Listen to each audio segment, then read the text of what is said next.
Marchez dans la forêt lorsque vous entendez un bourdonnement. Ce son devient rapidement plus fort et quelque chose heurte votre joue. Une sensation de brûlure se répand progressivement dans votre tête alors que des centaines d'abeilles commencent à vous pourchasser. Vous devrez agir rapidement pour rester en vie. Voici comment survivre à l'attaque d'un essaim d'abeilles. Il existe environ 20 000 espèces d'abeilles sur la planète, mais la plus dangereuse est l'abeille africanisée. Elles sont assez semblables aux abeilles européennes, ont une organisation sociale similaire et pollinisent aussi les plantes. Les abeilles africanisées sont arrivées au Brésil dans les années 1950 et ont commencé à se propager dans tout le continent américain. Elles sont apparues dans le sud des États-Unis dans les années 1990. Les abeilles africanisées ou abeilles tueuses sont très territoriales et deviennent extrêmement agressives lorsqu'elles protègent leur nid. Et même si leur venin est aussi puissant que celui des abeilles ordinaires, ces tueuses attaquent en plus grand groupe et surtout plus longtemps. Cette milice volante protège une large zone autour de leur nid et elles retournent à la ruche pour alerter la colonie si quelque chose erre sur leur territoire. Jusqu'où peuvent-elles vous pourchasser? Sauter dans l'eau vous aidera-t-il à survivre? Et combien de piqûres d'abeilles faudrait-il pour vous tuer? Les piqûres d'abeilles sont douloureuses et certaines personnes sont très allergiques à leur venin. Mais si vous suivez ces étapes, vous pouvez survivre à l'attaque d'un essaim. Étape 1. Optez pour des vêtements clairs. Lorsque vous faites de la randonnée, portez des habits de couleur claire. Les abeilles africanisées ont appris à associer des vêtements foncés à la fourrure de prédateurs comme les ours et les blaireaux. Essayez donc de ne pas porter de noir ou de rouge, qu'elles perçoivent également comme du noir.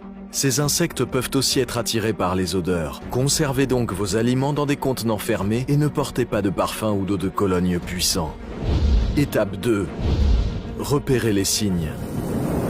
Si vous distinguez une ruche ou un groupe d'abeilles, faites demi-tour et éloignez-vous rapidement. Et si vous voyez des abeilles sortir du sol, d'une fissure dans un rocher ou d'un trou dans un arbre, partez immédiatement. Ces endroits peuvent aussi contenir un nid. Si 2 ou 3 abeilles essaiment et vous heurtent, ce n'est pas un hasard. Elles vous avertissent de partir. Étape 3. Courez. Si les abeilles commencent à vous attaquer, ne les frappez pas. Cela ne fera que les rendre plus agressives. Fuyez-les en courant en ligne droite et ne vous arrêtez pas tant que vous n'êtes pas sûr qu'elles ont cessé de vous poursuivre. Les abeilles viseront votre tête. Couvrez donc votre visage pendant que vous courez, tout en conservant de la visibilité. Essayez de ne laisser aucune zone de peau exposée. Espérons que vous êtes un champion d'athlétisme, car les abeilles vous traqueront sur une distance allant jusqu'à 500 mètres. Mais si vous ne pouvez pas courir très loin, entrez dans une maison, une voiture ou un hangar et fermez toutes les portes et fenêtres. Cela pourrait vous sauver la vie. En 2016, 2 jeunes randonneurs américains descendaient un sentier désertique à Mesa, dans l'Arizona. Soudain, un énorme essaim d'abeilles est apparu. Sonia a couru sur le sentier jusqu'aux toilettes. Elle s'est éloignée des insectes et a survécu à l'attaque. Malheureusement, son ami Alex s'est débattu tout en frappant l'essaim. Les sauveteurs l'ont retrouvé au sol près de la ruche, couvert d'abeilles. Ils l'ont transporté d'urgence à l'hôpital, mais il est mort à cause du venin injecté par plus de 1000 piqûres. Étape 4. Ne sautez pas dans l'eau. Malheureusement, les abeilles tueuses ont de la patience et sont revanchardes. Si vous essayez de sauter dans l'eau et de vous cacher, elles attendront que vous émergiez au-dessus de la surface, puis continueront leur attaque. Et elles pourraient patienter des heures. Si vous paniquez dans l'eau, vous pourriez vous noyer. Cherchez donc plutôt un abri. Étape 5. Pensez à prendre vos médicaments.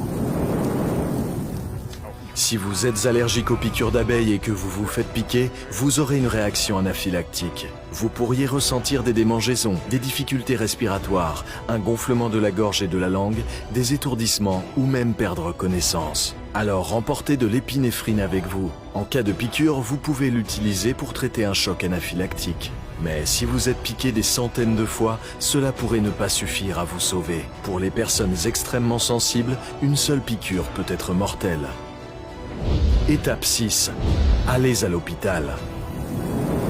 Si vous n'êtes pas allergique aux abeilles et que vous n'avez été piqué que quelques fois, débarrassez-vous des dards à l'aide d'un objet non tranchant comme une carte de crédit. Lavez la plaie avec de l'eau et du savon et prenez quelque chose pour soulager la douleur et l'enflure. Donc, si vous êtes victime d'une centaine de piqûres, consultez un médecin immédiatement. Il peut vous administrer une dose d'adrénaline, de l'oxygène pour vous aider à respirer et effectuer une réanimation cardio-respiratoire si votre cœur cesse de battre. La prochaine fois que vous rencontrerez des abeilles, laissez-les tranquilles et restez loin de leur territoire. Et j'espère qu'elles ne vous planteront pas leur dard. Vous avez survécu à l'attaque d'un essaim d'abeilles, mais ce n'était qu'un danger parmi tant d'autres dans une forêt. Pourriez-vous survivre à une morsure de tarentule? Découvrez-le ici dans Comment survivre.